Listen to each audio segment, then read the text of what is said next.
സങ്കീർത്തനം 8. ഞങ്ങളുടെ കർത്താവായ യഹോവേ, നിന്റെ നാമം ഭൂമിയിലൊക്കെയും എത്ര ശ്രേഷ്ഠമായിരിക്കുന്നു. നീ ആകാശത്തിൽ നിന്റെ തേജസ് വച്ചിരിക്കുന്നു. നിന്റെ വൈരികൾ നിമിത്തം ശത്രുവിനെയും പകയനെയും മിണ്ടാതാക്കുവാൻ തന്നെ. നീ ശിശുക്കളുടെയും മുല കുടിക്കുന്നവരുടെയും വായിൽ നിന്ന് ബലം നിയമിച്ചിരിക്കുന്നു.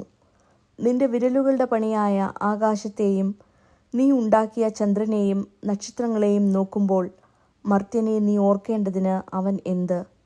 മനുഷ്യപുത്രനെ സന്ദർശിക്കേണ്ടതിന് അവൻ എന്തുമാത്രം? നീ അവനെ ദൈവത്തെക്കാൾ അല്പം മാത്രം താഴ്ത്തി. തേജസ്സും ബഹുമാനവും അവനെ അണിയിച്ചിരിക്കുന്നു. നിന്റെ കൈകളുടെ പ്രവൃത്തികൾക്ക് നീ അവനെ അധിപതിയാക്കി.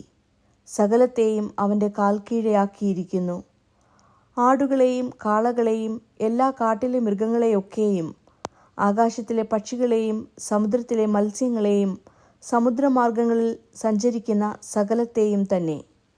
ഞങ്ങളുടെ കർത്താവായ യഹോവേ, നിന്റെ നാമം ഭൂമിയിലൊക്കെയും എത്ര ശ്രേഷ്ഠമായിരിക്കുന്നു.